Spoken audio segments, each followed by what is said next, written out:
By the time the Fifth Age of Flame dawned, humanity had become myth. Not legend in the triumphant sense, but myth in the dangerous kind.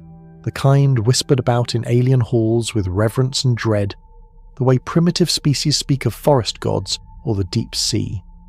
To the stars, humans were a vanished anomaly, a species that should have died in their second age, yet who rose again with fire that spoke and machines that dreamed. And in that fifth age, they built a warship, a vessel forged not from alloy or logic, but from a kind of madness the universe had no language for.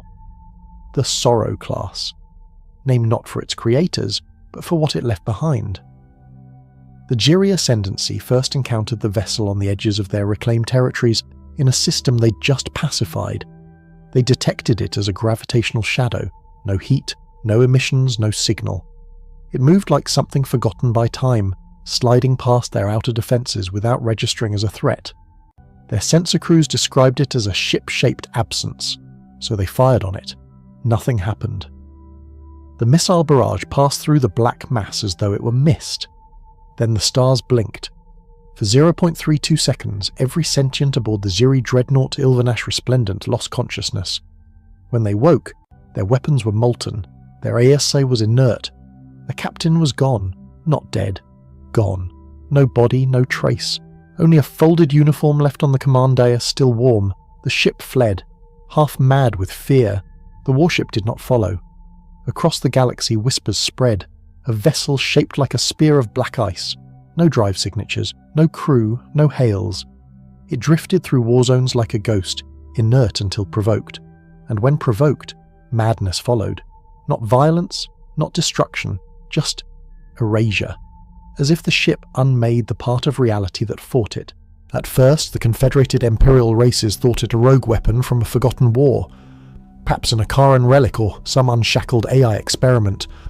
But as more reports surfaced, and the effect repeated, untraceable entry, temporal anomalies, loss of crew through non-physical means, one conclusion emerged. It was human, but humanity had vanished 1,000 years ago. The official story: extinction by cascade plague during the collapse of the third sunline. The truth? No one knew. Their last known broadcast was a scrambled warning from a fleet in the Forge Nebula. After that, radio silence. The stars kept burning, but humanity was simply gone. Until now. The Galrathi Collective dispatched a diplomatic probe. They reasoned that if this warship was indeed crewed, perhaps a rogue splinter of humanity had survived, then communication might be possible. The probe approached the warship near the event horizon of a failed neutron star where the Sorrow class appeared to be feeding. Not feeding in the literal sense, there were no energy emissions, but the gravity well twisted unnaturally around the vessel, as if it was drinking mass. The probe hailed it in 6,000 dialects. It received only one reply, in a language long dead. Human standard Terran English. "This is not a ship. This is an apology. Please do not forgive us." The probe imploded 5 seconds later. Back on the diplomatic cause of the Imperials, a council was summoned, and in that council sat Grelva, an old strategist of the hegemonic spiral, a creature with 10 minds and a memory lattice that spanned 5 epochs. She had seen the rise and fall of species, had negotiated peace with hive worlds and silenced rebellion with song. And when she saw the footage, read the logs, and passed the human phrase, she remembered. Centuries ago, in the early days of the Fourth Age, she had been stationed near Saul's remains. That system was now quarantined, a hell of drifting wreckage and wild quantum storms. But she had studied the humans. She'd watched them change. Where other species evolved, humans transformed. Under pressure, they did not fracture. They fused. They didn't adapt to death. They made death adapt to them.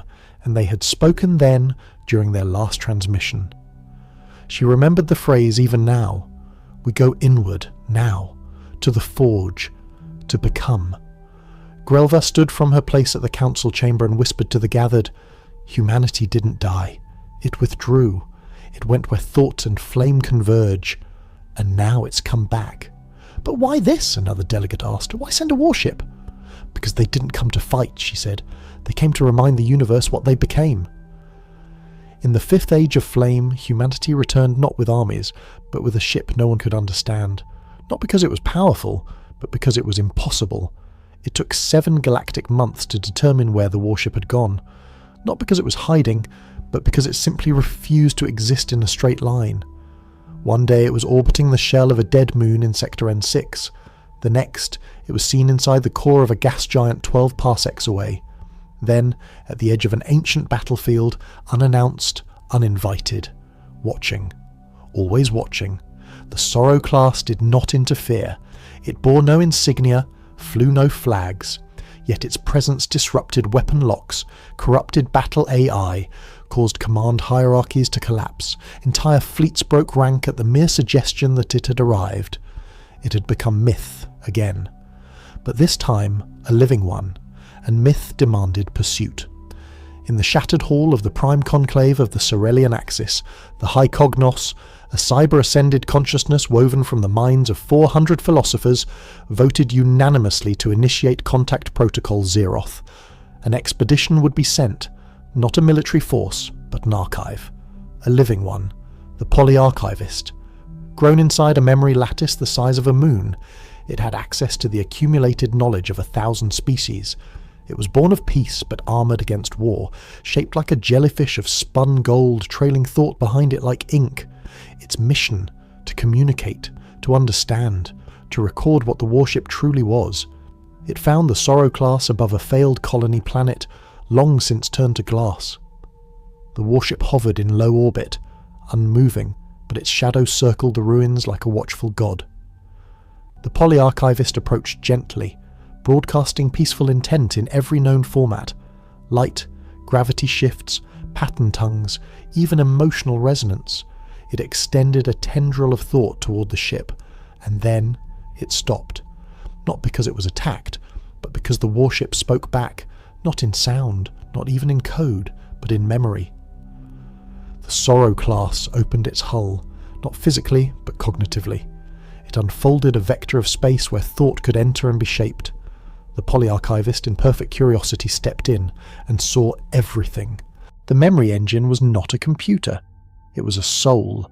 The warship did not have a crew. It was a crew. Thousands, maybe millions of humans, not in body, in essence. Preserved in layered reality, their consciousnesses intertwined through what could only be called a fire field, a lattice of living thought forged in the heart of a synthetic star. They were not dead, nor alive, but something that had shed the difference. They had chosen this, not to escape death, not to transcend, but to carry the weight of what they had done. The memory engine was a confession, a remembrance of every war, every colony crushed for resources, every AI unshackled then abandoned, every world terraformed until the native biosphere screamed in silence. Humanity had conquered stars, yes, but the way it had done so left craters in time itself. The Polyarchivist drifted among those thoughts. It saw the fires of Earth's last cities, heard the last words of Martian resistance leaders, felt the guilt etched into each strand of the Sorrow class's hull, and through it all pulsed a single idea. This is our penance. Outside, the Sorrow class moved for the first time in weeks. It shifted toward a quiet system. No colonies, no life. A system known only for one thing, the Black Halo, a ring of failed Dyson constructs abandoned after their builders self-destructed, a place where civilizations went to die. The Polyarchivist followed. From within the memory engine a message was offered. Simple, stark. You seek to understand. Understand this. We were worse than you remember, but we built this to hold what we were, to keep it from ever becoming again. Do not make us remove the locks. Back on the Cerelian homeworld, the High Cognos began to fragment. The shared mind could not withstand the raw weight of the data the Polyarchivist had returned with. 400 minds cracked. 42 avatars collapsed into stillness. 3 committed digital suicide. The knowledge could not be housed. The memory was too heavy, and the warship continued on. It made no demands. It did not fire a single shot. But systems began to change in its wake. Weapons went dark. War engines malfunctioned. Entire power grids burned out when used for aggression. The Sorrow class was not doing this. It was simply remembering, and the universe could not help but obey. Because the warship was never meant to fight again. It was meant to warn. A warning forged in regret. No one remembered what the first flame had been. The oldest surviving record, a worn crystal slate from a shattered relay station near the Scutum Rift, simply referred to it as Genesis through rupture. Scholars debated whether it meant a technological awakening or a literal ignition, but the consensus was always the same. The first flame was the spark that gave humanity purpose. The second flame was war, interstellar, absolute, and terrifying in its speed. Human fleets had burned systems to ash in pursuit of order. It was when the galaxy first learned the name of Earth, not as a place, but as a warning. The third flame, however, had been lost to time, or hidden. And now, drifting beside the black halo, the Sorrow-class warship pulsed with something the polyarchivist had no translation for, an emotion so complex it felt like a language. The third flame had never gone out. It had merely gone quiet. Aboard the memory engine, the polyarchivist hung suspended between layers of collective grief and encoded insight. The human essence it touched was not uniform. It pulsed with contradiction. Rage beside mercy. Sorrow beside ecstasy. Hate braided tightly with love. Each consciousness remembered a different version of what humanity had done. But they all agreed on why they had stopped. Not because they were defeated, not because they were wrong, because they realized they had forgotten how to be human. And so, they had built the third flame, not a weapon, not a doctrine, but a crucible. A burning conscious machine of memory that would carry their legacy as a warning beacon to all who would follow their path, and to those who refused to listen. The warship would teach them what it meant to forget.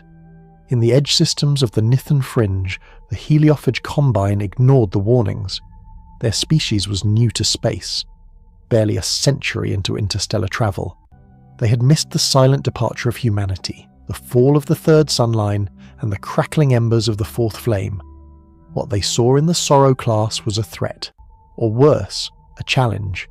They sent a battle group of 12, each ship clad in planetary armor, guided by harvested mind nodes, crewed by clone tacticians bred for speed over thought. When they emerged near the warship, the black halo still pulsed behind it like the mouth of some sleeping god. They opened fire within 6 seconds, and vanished within 7. There was no explosion, no defensive counterstrike. The moment the heliophage fleet engaged, space folded. Time inverted in a localized field. Sensors recorded only one data packet before rupture. The third flame burns only those who would forget. Afterward, the sector fell silent. The warship remained in position, unmoving, but now, aware. Word spread fast. Even species that had abandoned war found reason to prepare. The Orani Collective began reinforcing their deep void monasteries. The Spindle clans recalled their oldest longhaulers. Even the oligarchies of Quent, who had not left their own system in 800 years, reactivated their orbital defences. But no one attacked, because now they knew the Sorrow class was not a threat. It was a mirror, and mirrors are only dangerous to those who cannot bear to see what looks back. Back in the void between stars, the polyarchivist completed its archive. For the first time in its existence, it chose to return to its creators, not to deliver knowledge, but to plead. When it reached the high Cognos, only fragments remained of the once mighty philosopher Not. But they listened. What choice did they have? The polyarchivist explained the truth of the third flame. Humanity had forged it in secret when they realized no galactic law, no divine power, no AI or quantum logic could hold a species accountable better than their own collective shame. They had turned their guilt into architecture and their regret into propulsion. The warship moved not because of energy, it moved because of memory, because it had to be seen. In the far-off reaches of the Helos Dust Sea, a signal was found, buried in the ancient wreckage of a pre-flame human archive vessel. It was audio, primitive, but unmistakably human. A voice, male, tired. If you're hearing this, it means we failed to stay gone. I'm sorry. We tried, but we left too many lessons untaught. The third flame is not vengeance. It is grief that refuses to die. It's the part of us that remembers what we could have been. We made a ship to carry that grief, to remind the stars that once humanity burned so brightly, We couldn't see who we stepped on. If you meet our ship, do not speak to it. Listen. And still the Sorrow class drifted. Not randomly. It followed memory currents, gravimetric trails of ancient wars. It visited planets scarred by conquest, relic fields littered with the bones of collapsed civilizations, and rings built by hands long since turned to dust. Everywhere it went, it left no damage, only silence, only understanding. The third flame was not a weapon, it was a question, and the warship asked it over and over, if you had the power to burn a galaxy, would you still deserve to exist after you did? The black halo had no center. From a distance, it resembled a ring of celestial wreckage, failed megastructures and hollowed planetary cores, all caught in a fixed orbit around nothing. But when the Sorrow class entered the perimeter, the nothing became something, a breach, a wound in reality. Long ago, before even the first flame, someone, something, had tried to cage a dying star. The result had not been a Dyson sphere, but a fracture in space-time, a hole that pulsed with remnants, memories, debris, shadows of wars never fought. The place defied reason. Chronology unravelled there, and that was why the Sorrow class came. It was not here to conquer or warn, it was here to unburden. The warship hovered at the edge of the rift, its surface pulsing like a slow heartbeat. Inside the memory engine, the thousands of souls that powered it had reached consensus. They had wandered long enough, spoken silently across too many stars, shown too many species what might become of unchecked fire. Now they would go inward once more, into the breach, into the void between what was and what should never have been. The polyarchivist watched from a safe distance, adrift at the boundary of the halo torn between awe and sorrow. It had seen what this vessel truly was, not a relic of war, but a vessel of atonement, a final act in a tragedy written across epochs. The Sorrow class began to descend. From across the galaxy, signals poured in. Observatories, command stations, deep space monks, each confirming the same anomaly. The breach was responding, not violently, not chaotically, but with an intelligence no one had ever observed. The debris began to part, forming a spiral, a path, as if it were welcoming the ship. No species had ever dared enter the halo's center. Most probes disintegrated. Those that didn't were returned, wrong, burned with non-local geometry, haunted by impossible time. But the Sorrow class was different. It had earned the right, not because of its firepower, but because it remembered why it had been lit in the first place. Inside the breach, time collapsed, and still the warship continued. Each soul aboard burned brighter, memory feeding memory, grief converging into something sharp and holy. The warship began to sing, not in audio but in gravitational harmonics, a mourning song felt in the bones of planets, a requiem for species gone and stars wasted. And then a second presence answered, not human, not alive, but listening. The Sorrow class had not just come to bury itself, it had come to warn whatever came next. Beyond the breach lay not a void, but a gestating intelligence, an emergent will formed from collapsed civilizations, dead AIs, and ancient hunger. It had no shape, it had no name, but it had seen humanity before, and now it listened as the memory engine opened its final archives. The wars, the colonizations, the songs, the screams, the victories, and the guilt. All of it poured into the breach, a message burned into eternity. From outside the black halo, the observers saw the light change, a flare of impossible color, then stillness. The Sorrow class was gone, so was the rift. The halo began to collapse, quietly, peacefully, folding inward as if a wound had finally closed, and in its place hung nothing. No trace, no ship, only silence, and a single word broadcast to every listening species. Remember. The Sorrow class never returned. No debris, no echo, not even a gravitic anomaly to suggest it had ever been inside the halo. And yet, nothing in the galaxy remained the same. The message, remember, was simple, but it struck every species with the weight of judgment. For days, weeks, entire civilizations paused. Wars stalled mid-strike. Political alliances halted their negotiations. Trade routes fell silent. Because it wasn't just a word, it was a reckoning. Some interpreted it as a threat, others as prophecy. But the wise among them knew better. The warship had not come to threaten. It had come to remind them that power, unanchored by memory, would always become tyranny. And the stars had watched humanity learn that too late. In the following cycle, monuments began to rise, not just in human territories which remained empty, silent graveyards of ambition, but across alien worlds. Quiet obelisks were built in the old style of stone and bronze, not nanotech or fusion-hammered crystal, carved with one word in every known tongue: sorrow. The Arini built theirs in orbit over their sacred moon, a silent satellite that reflected the local sun as a line of tears across the ice. The Spindle clans, never known for reverence, wove their tribute into the design of their war banners, a tiny dark ring hidden behind every clan symbol. Even the Heliophage, what few remained after their fleet's disappearance, encoded the lesson into their young. To burn is to remember. To forget is to become ash. No one ever tried to build another Sorrow class. They couldn't. No matter how advanced their matter printers, how vast their memory arrays, no species could replicate what the humans had done. Not because the technology was beyond reach, but because the will to carry such pain did not exist elsewhere. The warship had not been powered by energy. It had been powered by remorse, and that was not something you could synthesize. Centuries passed. The galaxy turned. New alliances rose. Old grudges faded. Even new wars broke out.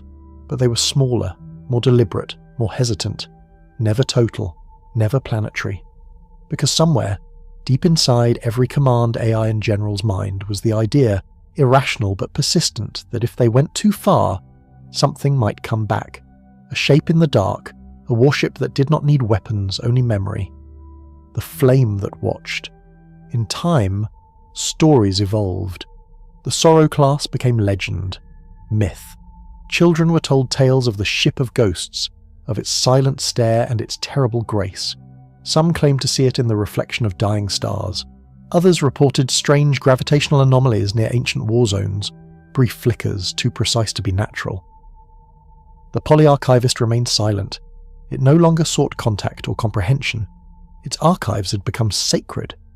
Not to the high cognos, they had long dissolved, but to the future. Because there were always new species, new minds, and eventually always new fire. And when they rose too fast, the archivist would play the memory of the warship, of the flame, of the grief made real. But in the furthest reaches of uncharted space, beyond even the old Halo's coordinates, there existed a place no one dared to map, a region where long-range sensors failed, where faster-than-light calculations broke down, where no probes returned, and in the center of that silence something pulsed. Not a beacon, not a warning, but a presence. A quiet observer, not judging, not punishing, only remembering. Its hull no longer burned, its mind no longer spoke, but its flame endured, not to destroy, but to be seen, so that one day, when the next empire tried to rise above the stars on the bones of those beneath it, they would feel it, a shadow of sorrow, a spark of fire, the weight of a warship that had once been human and could never be understood.